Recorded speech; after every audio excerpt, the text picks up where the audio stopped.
नमस्कार दोस्तों, स्वागत है आपका स्टडी फॉर सिविल सर्विसेज में। यूपी ट्रिपल एससी पीटी की तैयारी कर रहे हैं तो प्री वाला हमारा टेलीग्राम जरूर ज्वाइन कर लीजिएगा, जिसका कि पूरा नाम है UP triple SC PET by study for civil services, यानी कि @UP triple SC PET by study for civil services, बिना किसी स्पेस के, ना कोई अंडरस्कोर है। लगातार उसमें यूपी ट्रिपल एससी पीईटी से जो सिलेबस है जितनी भी, उसको पिक्स के फॉर्म में दे रहे हैं, बिल्कुल शॉर्ट पिक्स है। उतना अगर आप जो है कर लेंगे, काफी कुछ जो जितना भी पीटी में जीएसडी के करंट अफेयर है सारी जो है हम लोगों की तैयारी हो जाएगी।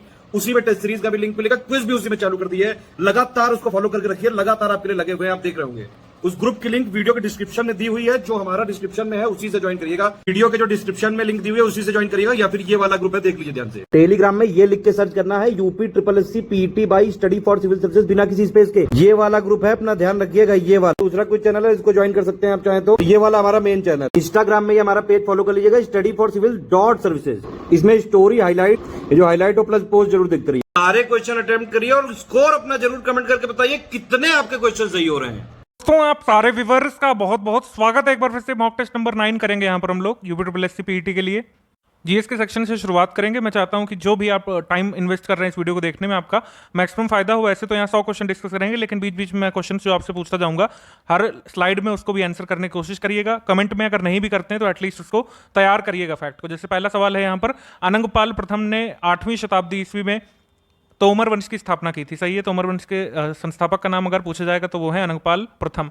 अनंगपाल द्वितीय जो है दिल्लीपुरी के संस्थापक थे, जो कालांतर में जाकर के दिल्ली कहलाती है। तो हमारा आंसर हो जाएगा इसमें option number C, both correct यहाँ पर सही है। और जो आंसर आपको देना है कमेंट में वो ये है कि बंगाल कोड का रेगुलेशन 1809 का संबंध इनमें से किस सामाजिक कुरीति के अंत से है।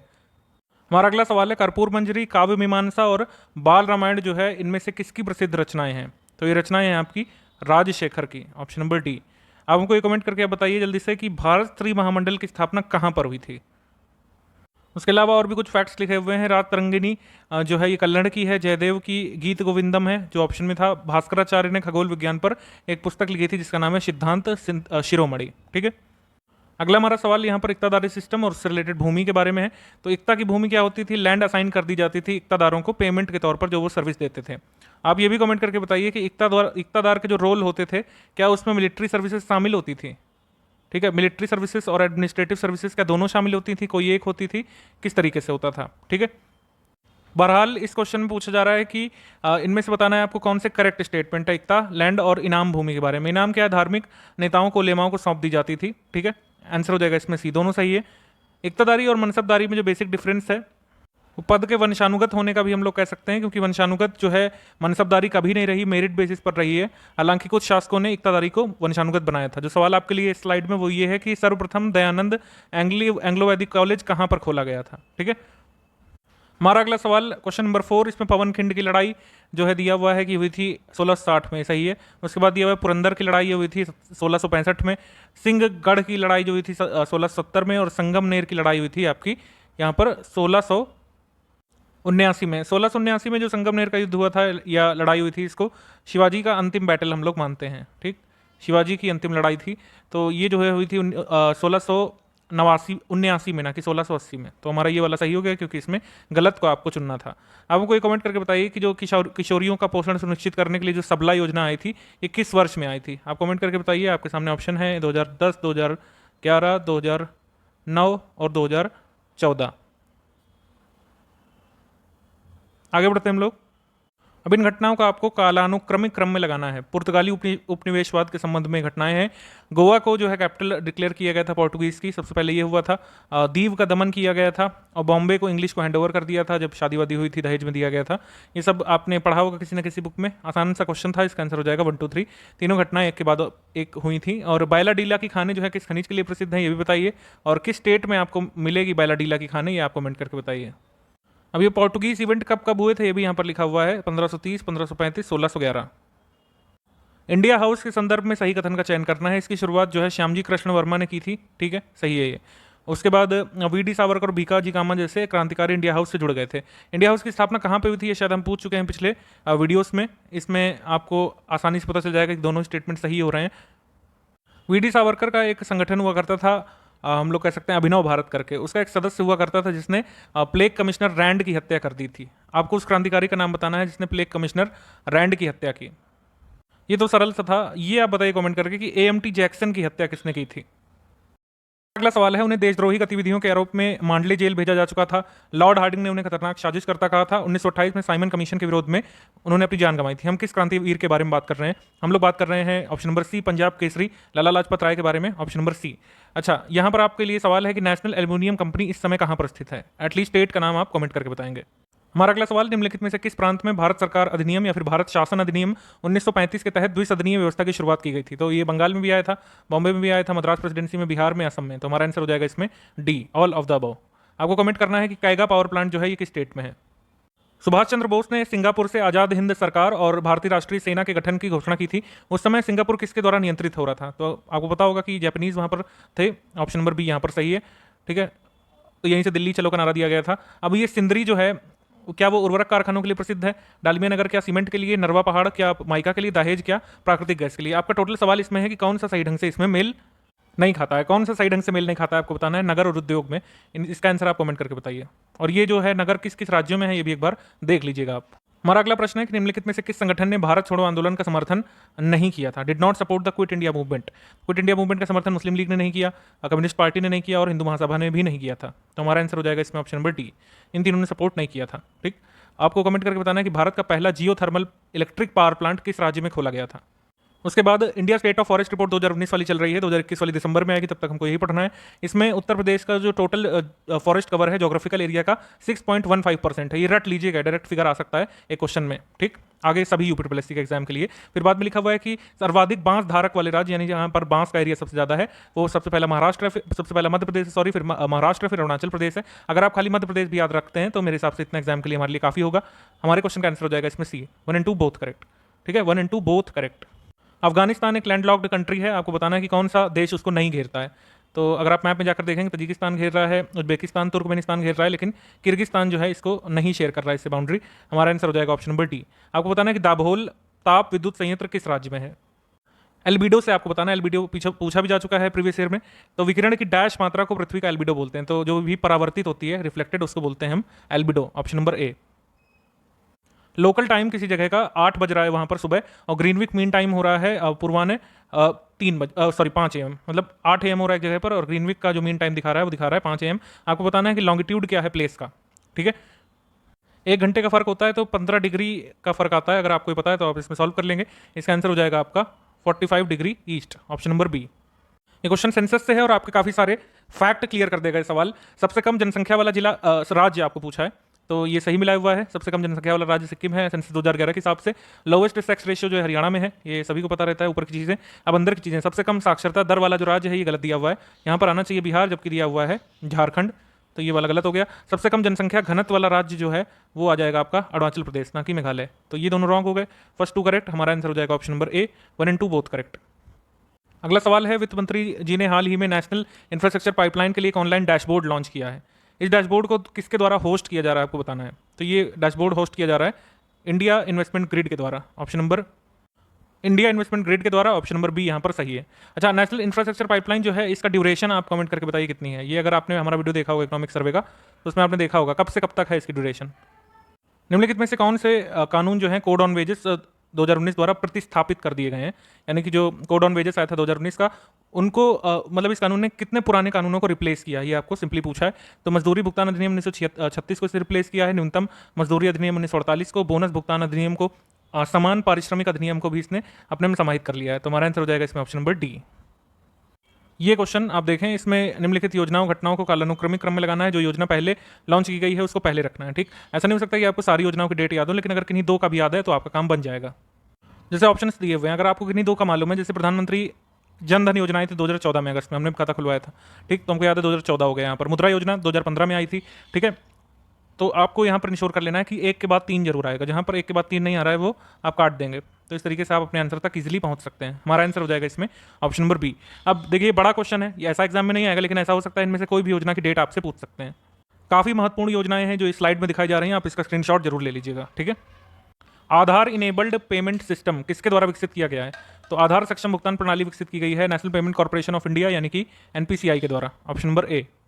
जो हमारे ये वनडे एग्जाम्स होते हैं, इसमें विपणन सीजन जो लेटेस्ट अनाउंस किया जाता है उसमें न्यूनतम समर्थन मूल्य कुछ फसलों का गेहूं, चावल, बाजरा इस तरीके का पूछा जाता रहा है। तो हमको इसमें बताना है कि धान सामान्य और बाजरा खरीफ फसलों का न्यूनतम समर्थन मूल्य क्या है। ठीक है, पैडी कॉमन और बाजरा खरीफ का 2021-22 के लिए मूल्य है 1940 रुपये यहाँ पर धान सामान्य के लिए है और बाजरा के लिए है 2250 रुपये। ऑप्शन नंबर ए यहाँ पर करेक्ट है।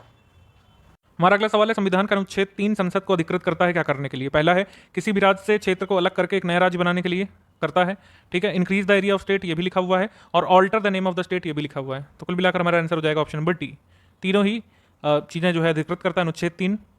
ये जेवीपी कमेटी के बारे में आपको सही कथन पर विचार करना है। अप्रैल 1949 में उन्होंने अपनी रिपोर्ट सबमिट की थी। ठीक, जेवीपी में 3 पर्सन्स कौन है ये भी आपको पता होना चाहिए। इसमें एक है पंडित जवाहरलाल नेहरू, वल्लभ भाई पटेल सरदार जी और सरदार वल्लभ भाई पटेल, और पी से यहाँ पर मतलब है Pattabhi Sitaramayya.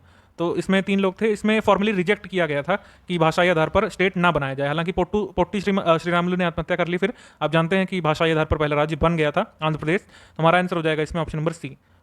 1 and 2 both correct. Dash जो है राष्ट्रपति और उपराष्ट्रपति के चुनाव के विवादों से संबंधित मूल, अनन्य और अंतिम प्राधिकरण है। तो मतलब ये डिसाइड करेगा कोई भी डिस्प्यूट अराइज होगा अगर कह सकते हैं election related to president and vice president में, तो ये होगा आपका सुप्रीम कोर्ट। ऑप्शन नंबर यहाँ पर सही है ए, सुप्रीम कोर्ट।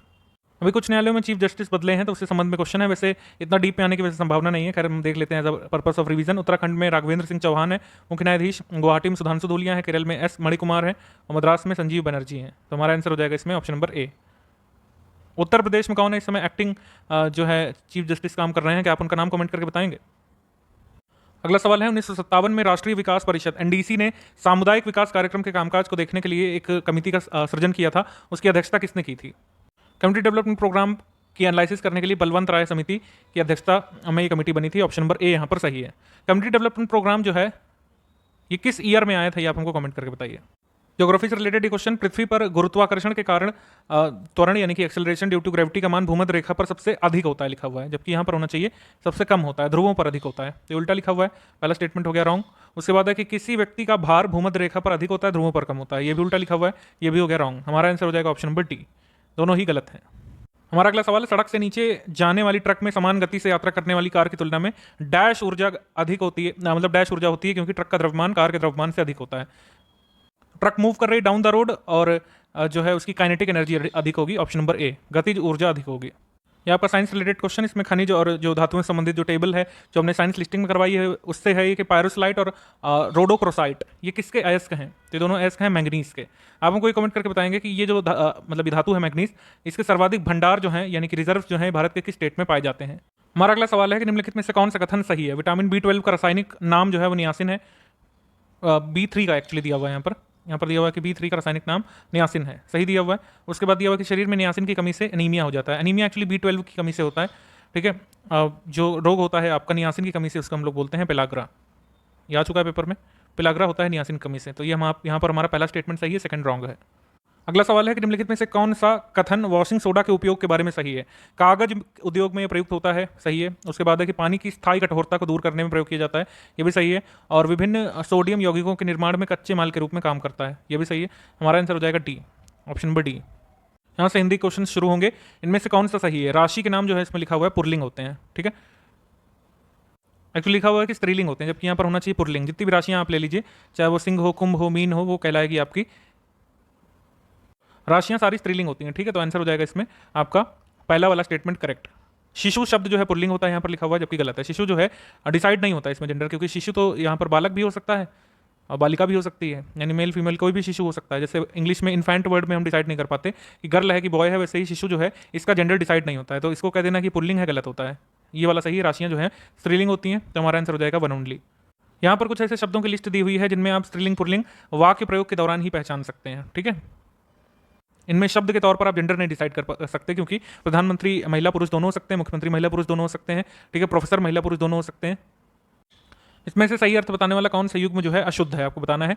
चपल यानी कि चंचल। ठीक है, और मतलब इस तरीके से आपको देखना है कि चपल का अर्थ क्या है, चंचल, सही है। और चपला का अर्थ क्या होता है, बिजली। उसके बाद धान का अर्थ होता है धान का अर्थ होता है यहाँ पर क्वेश्चन में कुछ मिसटाइप था, हमने सही कर लिया है। तो धान का मतलब होता है चावल और धान्य का मतलब होता है कोई भी अनाज। तो ये दोनों भी सही है पेयर, जैसे ये वाले सही हो रहे थे वैसे ये वाले भी आपके सही हो रहे हैं। उसके बाद है कि दीन और दिन, तो दीन का मतलब जो गरीब हो और दिन का मतलब जो है दिवस। इसमें अंत का मतलब क्या हो जाएगा, अंत का मतलब होता है समाप्त और अंत का मतलब होता है आखिरी। तो यहाँ पर ये दोनों रॉन्ग दिए हुए हैं।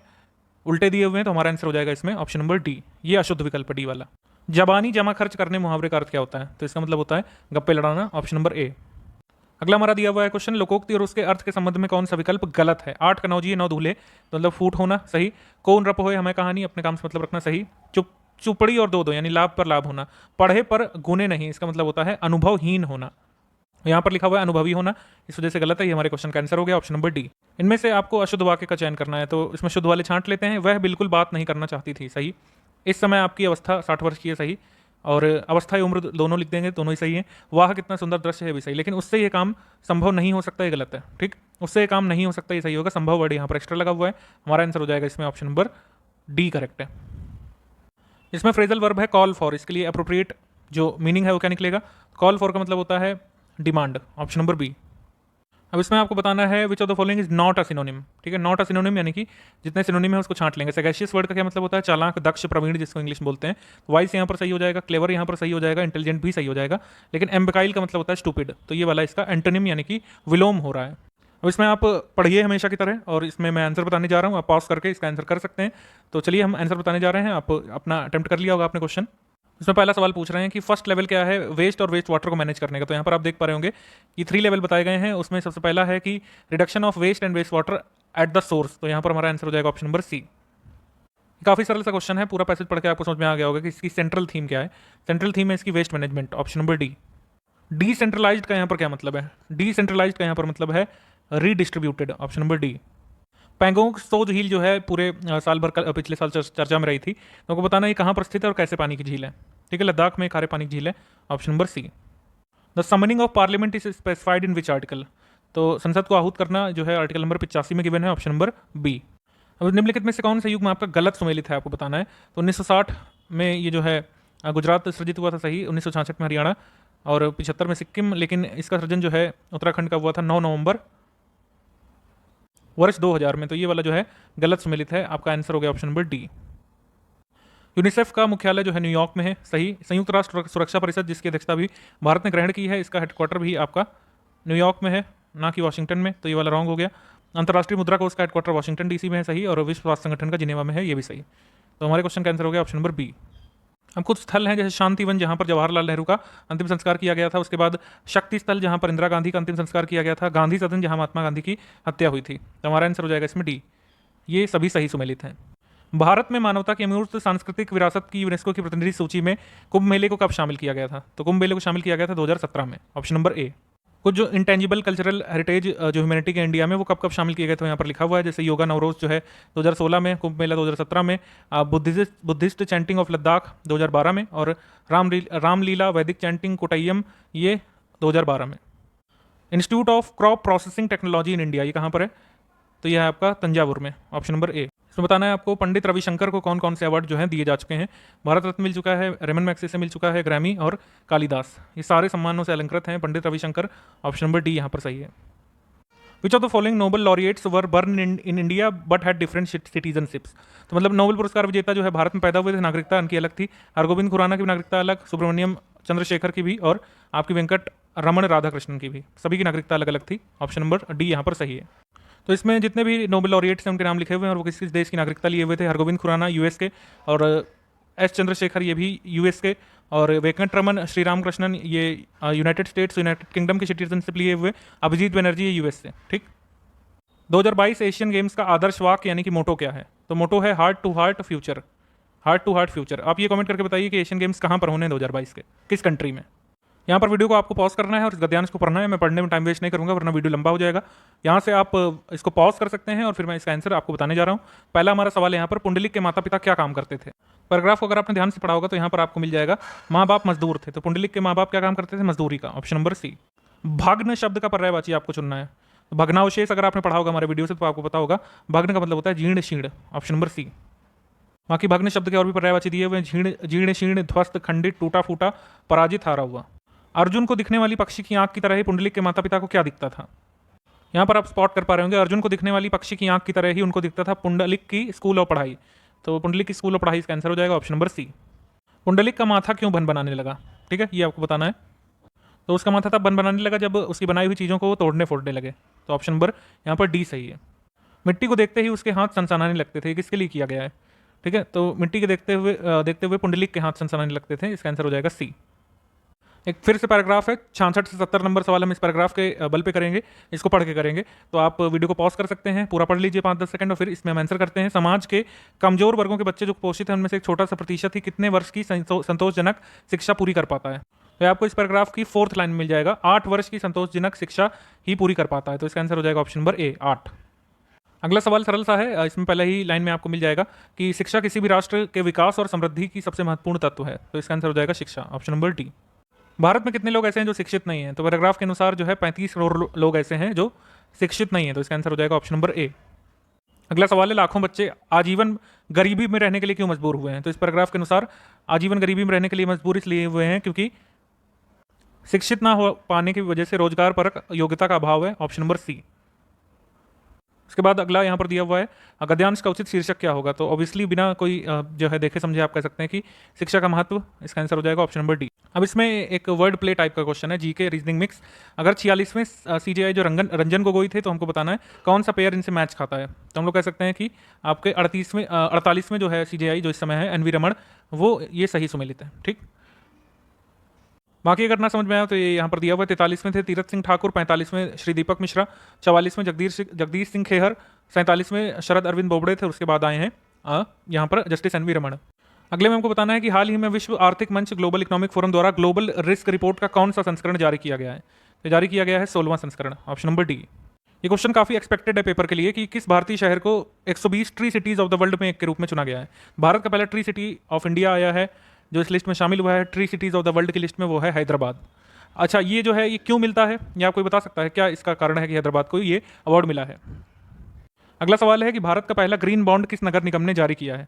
भारत का पहला ग्रीन बॉन्ड जारी करने वाला नगर निगम है गाजियाबाद नगर निगम, option number B. Uttar Pradesh panchayat चुनाव 2021 का अंतिम चरण का मतदान निम्नलिखित में से किस तिथि को हुआ था? तो अंतिम चरण का मतदान हुआ था 29 अप्रैल 2021 में। अभी हाल ही में ये इलाहाबाद में कमीशन में जो नए चेयरपर्सन आए हैं श्री संजय श्रीनेत, जो है किस सेवा से संबंधित हैं? तो वो XIRS हैं, ऑप्शन नंबर सी। अगला सवाल है कि भारत कोरियाई मैत्री पार्क का उद्घाटन कहाँ पर किया गया? Indo Korean friendship park. तो इस पार्क का उद्घाटन किया गया है दिल्ली कैंट में, ऑप्शन नंबर ए। हाल ही में इब्राहिम रईसी को कहाँ का प्रधानमंत्री राष्ट्रपति राष्ट्राध्यक्ष चुना गया है? ये चुने गए हैं आपके ईरान से, ऑप्शन नंबर बी। अगला सवाल है कि विश्व स्वास्थ्य संगठन ने जो दक्षिण अफ्रीका से वायरस खोजा है उसका क्या नाम रखा है?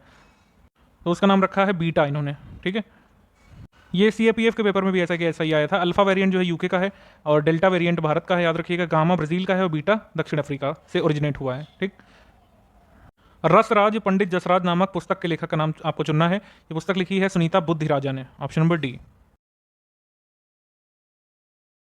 जनरल स्टडीज़ के सेक्शन के बाद हम लोग की शुरुआत क्वेश्चन नंबर 31 से होगी, रीजनिंग और एप्टीट्यूड के क्वेश्चन के ऊपर। एप्टीट्यूड सेक्शन से सबसे पहला क्वेश्चन है एवरेज चैप्टर से, जिसमें 10 नंबर की बात हो रही है। एवरेज 210 है, तो टोटल हो जाएगा 10 टाइम्स 2100, ये टोटल हो जाएगा। अब इसमें ये पहला नंबर एक तरफ, बाकी के 9 नंबर एक तरफ आपको लेना है।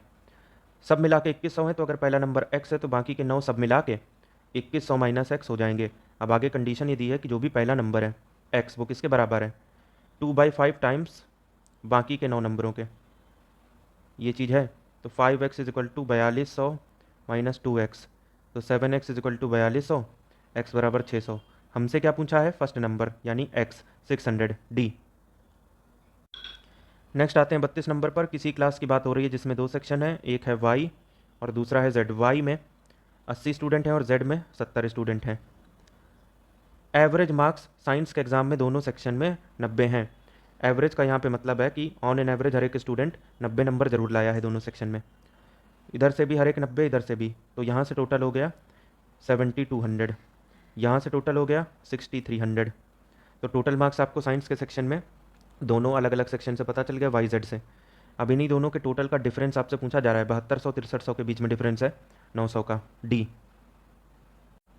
इसके बाद 33 नंबर एवरेज से ही क्वेश्चन है। 10 हाथियों की बात हो रही है जिसमें एवरेज वेट 500 ग्राम है, तो टोटल वेट 5000 ग्राम हो जाएगा कि नहीं? 10 हाथियों का टोटल। अगर ऐसे ऐसे 2 हाथी और आ जाए तो एवरेज 510 हो जाता है। तो अगर आपसे कहा जाए 12 लोगों का टोटल निकालिए, तो 12 इंटू 510, क्योंकि 12 में औसत बदल गया, 510 हो गया। 120, 6120, तो 12 लोगों का टोटल इतना है। अब ये जो 2 नए हाथी आए थे इनका एवरेज पूछा है।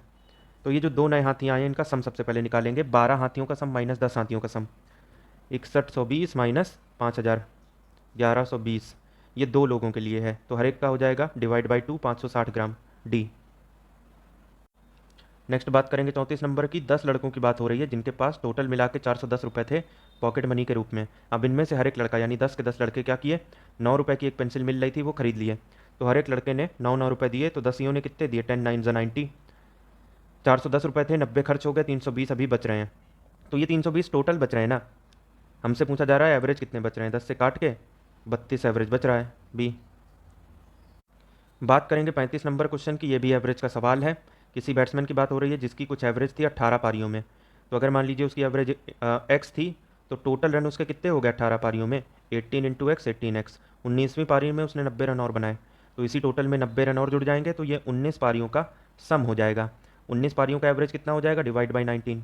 ये नया एवरेज है और ये नया एवरेज ऐसे भी निकल सकता है क्योंकि हमें क्वेश्चन में कंडीशन दी गई है कि ये सब जो हुआ उसकी वजह से जो भी पुराना एवरेज था वो 2 बढ़ गया। तो नया एवरेज आप ऐसे भी लिख सकते हैं, पुराना एवरेज प्लस 2। ये भी नया एवरेज है, ये भी नया एवरेज है, दोनों आपस में बराबर। 18x plus 90 is equal to 19x plus 38। x बराबर 52 हुआ। 19वीं पारी के बाद एवरेज क्या होगा ये पूछा है, तो ये हम लोग को दिया था कि 2 बढ़ जाएगा पहले में से, 52 2 54 हो जाएगा सी। नेक्स्ट आते हैं 46 नंबर पर जो कि है रीजनिंग सेक्शन से और ये है ब्लड रिलेशन चैप्टर से। सचिन के पिता का इकलौता बेटा यानी स्वयं सचिन कनिका का पति है। तो ये सचिन कनिका का पति है, तो सचिन और कनिका आपस में दंपत्ति हो गए। रानी की शादी राजू के इकलौते भाई से हुई है, सचिन रानी का बेटा है। तो रानी सचिन की माँ है और इनका विवाह किससे हो रखा है, ये जो राजू हैं इनके भाई से। ठीक, प्रीति कनिका की बेटी है, कनिका सचिन दोनों की, क्योंकि दोनों आपस में दंपत्ति हैं। इसके बाद राम और राजू भाई हैं और हमको ये पता है कि राजू का इकलौता भाई है केवल एक, ये राम हो गया। अब राम का प्रीति से क्या संबंध है वो देखते हैं।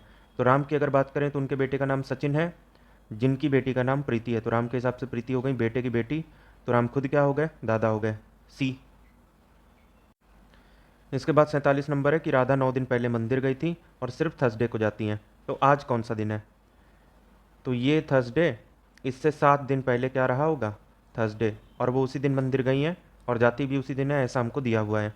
लेकिन वो तो 9 दिन पहले गई है ना, ये 9 दिन, ये 7 दिन, तो ये बाकी का 2 दिन। ठीक, तो थर्सडे से 2 दिन आगे जाएंगे तो सैटरडे पड़ेगा, शनिवार है आज बी।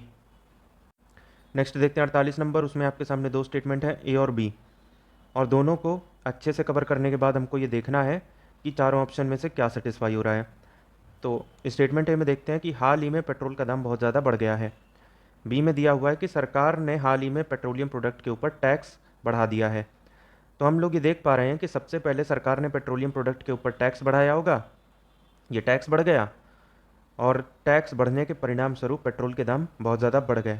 तो पहले बी हुआ फिर ए हुआ, तो कथन बी कारण है और उसकी वजह से ए हो रहा है, ए उसका परिणाम है B. Statement B is the cause and A is the effect B. बात करें 49 नंबर की, तो ये है कोडिंग एंड डिकोडिंग से। टर्की का कोड ये है, तो आपके सामने वर्ड है टर्की और आपका कोड है RBSLFW, ये है। तो T से R -2, U के बाद V, R के बाद S, K के बाद L, E के बाद F, Y से -2 किया तो W। तो फर्स्ट एंड लास्ट में आपको -2 करना है, बाकी एक एक बढ़ाते हुए लिख देना है। सेम लॉजिक को स्वीडन में लगा देंगे, ये फर्स्ट ये लास्ट, तो -2 करेंगे, S से -2 Q, N से -2 L, W के बाद X, E के बाद F, D के बाद E, E के बाद F, तो QX FE FL D। अगला क्वेश्चन देखिए 50 नंबर जो कि है आपके विन डायग्राम से। तो विन डायग्राम में इसमें एक स्कूल की बात की गई है जिसमें जितने भी स्टूडेंट हैं या तो वो ढोलक बजाता है या तो तबला या तो दोनों, कोई भी स्टूडेंट ऐसा नहीं है जो इनमें से कोई भी वाद्य यंत्र ना बजा रहा हो। तो 2 सर्कल हमने ऐसे बना लिए, एक ये ढोलक और दूसरा तबला। 18 स्टूडेंट ऐसे हैं जो तबला ढोलक दोनों बजाते हैं, जो हम लिखेंगे यहाँ। केवल और केवल ढोलक बजाने वाले 25 हैं यहाँ। स्कूल में कितने छात्र हैं ये क्वेश्चन हमसे पूछा हुआ है, और दिए गए प्रश्न का उत्तर देने के लिए, मतलब अगर हमको ये बताना है कि इस स्कूल में कितने छात्र मौजूद हैं, तो उसके लिए हमको एडिशनल इन्फॉर्मेशन कौन सी चाहिए होगी, ऑप्शन ए, बी, सी या डी वाली। तो ए वाली अगर हम ले लें तो उसमें दिया हुआ है 30 छात्र तबला बजा सकते हैं। अब ये जो तबला बजा रहे हैं ना, इनमें से कुछ ऐसे भी हो सकते हैं जो ढोल भी बजाते हों, क्योंकि केवल तबला तो बजाते नहीं है, ऐसा कुछ दिया नहीं है। तो तबले वाले जो 30 हैं इसको बाहर लिखेंगे। ये पूरे सर्कल की वैल्यू 30 है, जिसमें से 18 यहीं पे आ गया, तो 30 में 18 गया 12, इधर आ गया। अंदर अंदर वाली सारी वैल्यूज़ अगर हम जोड़ लें तो 25, 12, 37, 18, 55। तो 55 लोग ऐसे हैं जो कि इस स्कूल में मौजूद हैं। और ऐसा हमको ऊपर दिया हुआ था कि या तो एक वाद्य यंत्र बजाते हैं या तो दोनों, वही कंडीशन तो है, या तो एक सर्कल की वैल्यूज़ हैं या तो दोनों। तो बस इसी से आंसर आ गया ऑप्शन ए से। बाद हम लोग आगे बढ़ेंगे डेटा इंटरप्रिटेशन के सेक्शन के ऊपर। क्वेश्चन नंबर 81 से 85 के लिए आपको इस पाई चार्ट को ध्यान रखना है, जिसमें जो जो स्टूडेंट फेल हुए हैं उनके बारे में जानकारी है कि कितने परसेंट स्टूडेंट किन किन सब्जेक्ट में फेल हुए। 81 नंबर है, जितने भी स्टूडेंट हिस्ट्री में फेल हुए वो बाकी अदर सब्जेक्ट में फेल होने वाले स्टूडेंट से कितने परसेंट कम है। तो हिस्ट्री में ये देखिए, ये 32, तो 32 के अलावा कितने बच जाते हैं, 68 बच जाते हैं, क्योंकि 68, 32, 100 होता है, टोटल 100 है। 68, 32 के बीच में कितने का डिफरेंस है, 68 में 30 गया 38, 2 और गया 36। 36% आपको चाहिए किसका, टोटल का, इतने ही हैं। 5 2 ज़ा 25 ज़ा 25 इंटू 18 यानी 50 इंटू 9, 450। डी। जितने भी स्टूडेंट ज्योग्राफी में फेल हुए हैं ये वाले, उसके लिए सेंट्रल एंगल बता दीजिए। तो 100% अगर रहेगा तो एंगल 360 बनेगा, पता ही है। 30% अगर होगा तो कितना हो जाएगा, ये बनेगा 360 इंटू 30/100, 36 या 108। सी। इसके बाद हमसे 83 नंबर में पूछा है कि कितने स्टूडेंट ऐसे हैं जो ज्योग्राफी, हिंदी और हिस्ट्री में पास नहीं हो पाए। ज्योग्राफी, हिंदी, हिस्ट्री, तो बस इन्हीं 2% के अलावा बाकी सब हैं। 98% आपको चाहिए, यानी कि जो 100% है 2% इसका निकाल लीजिए। 1250 का 1% होगा 12.5, 2% मतलब डबल 25।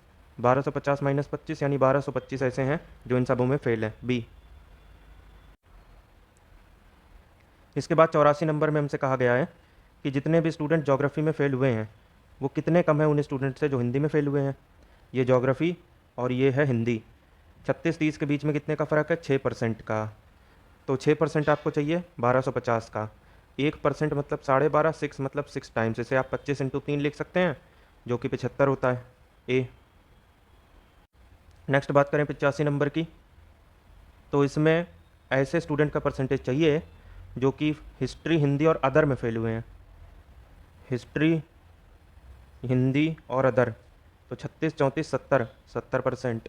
सीधे देख के आंसर करना था ए। नेक्स्ट सेट की बात करेंगे क्वेश्चन नंबर 86 से 90 के लिए। एक बार फिर से पाई चार्ट आपके सामने है, जिसमें किसी स्कूल की बात हो रही है जहाँ पे जितने जितने परसेंट स्टूडेंट अलग अलग एक्स्ट्रा करिकुलर एक्टिविटीज़ में भाग लिए हैं उनका डेटा दिया हुआ है। टोटल स्टूडेंट 1980 हैं। कितने ऐसे स्टूडेंट हैं जो स्पोर्ट्स में इन्वॉल्व हैं, स्पोर्ट्स मतलब ये वाला 15%। तो 100% की वैल्यू है 1980, टोटल स्टूडेंट इतना है। 15% की क्या हो जाएगी, निकाल लेंगे, इंटू 15/100, 520 ज़ा 53 ज़ा 99 तियाँ 297। सी। इसके बाद 87 में बताइए कि कितने ऐसे स्टूडेंट हैं जो डिबेट और पेंटिंग में इन्वॉल्व हैं। ये डिबेट, पेंटिंग, ये दोनों 35% हुए। अब यहाँ पे 100% 1980 है, 35% कितना होगा, 1980 इंटू 35/100, 520 ज़ा 57 ज़ा 99 इंटू 7, 700 माइनस 7, 693। सी। 88 नंबर में अगर हम बात करें तो जितने भी स्टूडेंट पेंटिंग में इन्वॉल्व हैं, यानी कि टोटल आपको लेने की ज़रूरत भी नहीं है, 22। और जितने स्टूडेंट आपके म्यूज़िक में इन्वॉल्व हैं 21। 22-21 का कितना परसेंट है, 22/21 इंटू 100। 2200 को 21 से काटेंगे, 21 चौके 84, 104 पॉइंट समथिंग परसेंट यहाँ से सही हो जाएगा। बी। 89 नंबर में बात की गई है कि जितने भी स्टूडेंट आपके डेकोरेशन और म्यूज़िक में इन्वॉल्व हैं, डेकोरेशन, म्यूज़िक 21, 18, 39, इसका रेशो चाहिए किससे, जितने भी स्टूडेंट डिबेट में इन्वॉल्व हैं उससे, 39/13 यानी 3/1। डी। नेक्स्ट आते हैं कि कौन कौन सी 2 एक्टिविटीज़ हैं जिसमें इन्वॉल्व हुए स्टूडेंट का रेशियो 2/3 है। तो अगर आप इस 22 और 11 को ध्यान से देखें तो 22/11 2/1 ही तो होता है। तो पीले वाला है पेंटिंग, हरे वाला है डांस, तो पेंटिंग और डांस ए। इसके बाद हम लोग डेटा इंटरप्रिटेशन के अगले सेट की ओर आगे बढ़ेंगे, जिसमें हमें क्वेश्चन नंबर 91 से लेकर 95 तक सॉल्व करने हैं इस वाली टेबल को ध्यान में रखते हुए। तो सबसे पहली कॉलम में अलग अलग साल दिए हैं 2016 से लेकर 2020 तक, और उसके बाद 4 टाइप की बैटरी की बात हो रही है, ए बी सी डी। कौन कौन से साल में किस किस टाइप की बैटरी बनी है इस बात की इन्फॉर्मेशन है, और टोटल हमें अलग से जोड़ना नहीं है, वो हमें यहाँ पे दिया हुआ है। ठीक, तो सबसे पहले क्वेश्चन नंबर 91 में है कि सी टाइप की बैटरी की अगर हम बात करें 2016 में, तो ये है सी टाइप की बैटरी, ये है साल 2016 124, और उसी सी टाइप की बैटरी अगर 2020 में देखें 145। कितना परसेंटेज इंक्रीज़ हुआ है, तो 21 का इंक्रीमेंट हुआ है 124 पर। अप्रॉक्सीमेट बताना है, अप्रॉक्सीमेट में आप जानते हैं कि पॉइंट वाली चीज़ इग्नोर हो जाती है, ये दोनों गए। अगर मैं नीचे 125 समझ लूँ 125, 25 पंजे 25 चौके 84/5, 8.4 का डबल 16.8, लेकिन ये तब आता जब नीचे 125 होता, उससे कम है ना, तो 16.8 से ऊपर आएगा हल्का सा 17% सी। नेक्स्ट बात करें 92 नंबर में, तो टोटल सेल अगर आप 5 साल के लिए देखें तो कौन सी बैटरी के लिए मैक्सिमम आ रही है, क्या वो ये टाइप की बैटरी है। इन सभी वैल्यूज़ को ध्यान से देख लीजिए, आप चाहें तो जोड़ के सीधे से बता सकते हैं, लेकिन देख के ही एलिमिनेशन इसमें लगाने का प्रयास किया जाएगा। तो 100 से ऊपर 3 वैल्यूज़ हैं, इनफैक्ट 4 हैं, उनमें से 2 तो एग्जैक्ट 100 हैं और बाकी की 2 100 से थोड़ी बड़ी हैं, एक तो 100 से भी कम है। सी टाइप देखते हैं, अगर आप सी टाइप की बात करें तो ये देखिए 150 के ऊपर एक वैल्यू मिल गई, 150 से हल्की सी कम एक मिल गई, और 124 112, तो 100 से बहुत ऊपर ऊपर वैल्यूज़ मिल रही हैं, सिर्फ एक 85 है, जबकि यहाँ पर 100 के आस पास वैल्यूज़ हैं। तो सी बड़ा है ए से, आप चाहें तो जोड़ के देख लें, तो ए नहीं होगा। इसके बाद आप आए डी पे, इसमें 100 से नीचे 2 वैल्यूज़ हैं, जबकि पिछली बार दोनों ए और सी के केस में हमने देखा था 100 से नीचे 2 वैल्यूज़ कहीं नहीं है, तो डी तो डेफिनेटली छोटा आएगा। अगर आप बी पे देखें तो 150 से ऊपर एक वैल्यू है 154 है, यहाँ 160 थी, 150 से नीचे एक वैल्यू है 136, यहाँ पे 145 थी, 124 बराबर, उसके बाद यहाँ 100 है, यहाँ 112 है, अभी भी सी आगे है, एक 85 है बराबर, तो कुल मिला के सी ही तो आगे है, बी ऑप्शन यहाँ से सही है।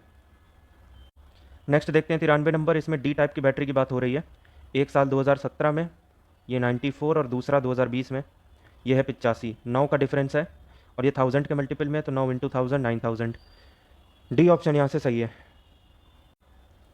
अगर आप बात करें 94 नंबर की, तो ए टाइप की बैटरी की बात हो रही है, और साथ में ए के अलावा जितनी भी बैटरीज बच रही हैं,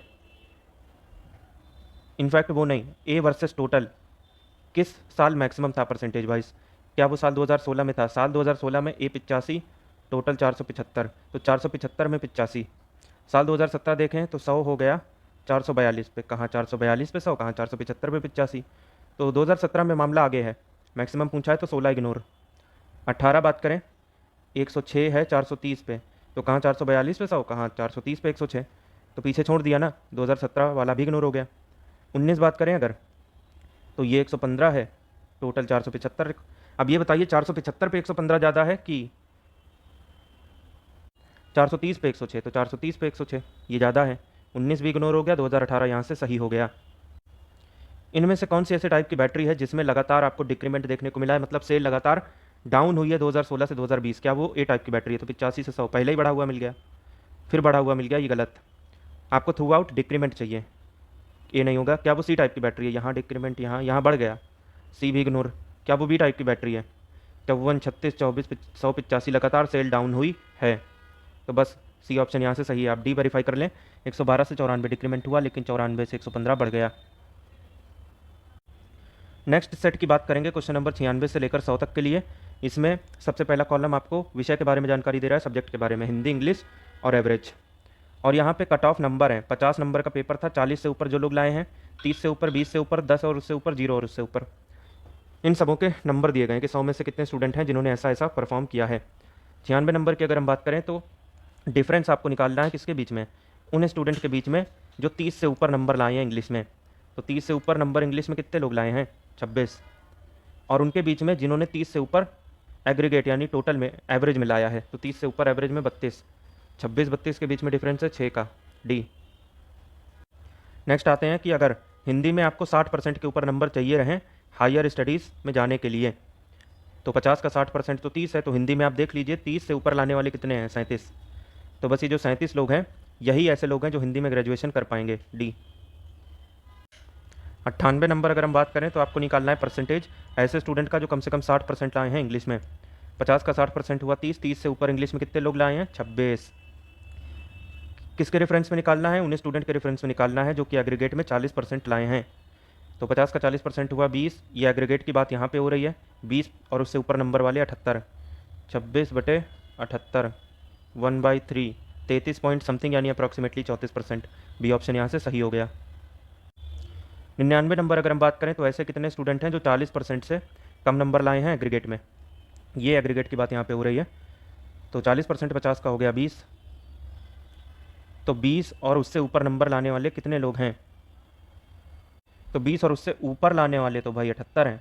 अब उससे नीचे लाने वाले आपसे पूछ रहे हैं तो टोटल में से लेस कर दीजिए ना, 100 - 78 यानी 22 ए। बात करें अगर क्वेश्चन नंबर 100 की तो आपको निकालना है परसेंटेज, किनका निकालना है, ऐसे स्टूडेंट का जो 80% के ऊपर लाए हैं हिंदी में।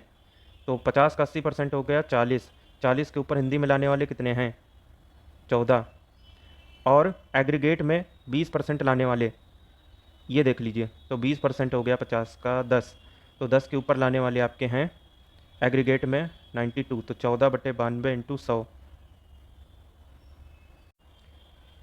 तो 2 7 ज़ा 246 ज़ा 223 ज़ा 250 ज़ा 350/23 23 एकम 23 120 23 पंजे 115। तो हमारी जो वैल्यू सॉल्व करने के बाद आ रही है वो 15.5 के ऊपर आ रही है, और उससे क्लोज ऑप्शन कौन सा है 16% डी।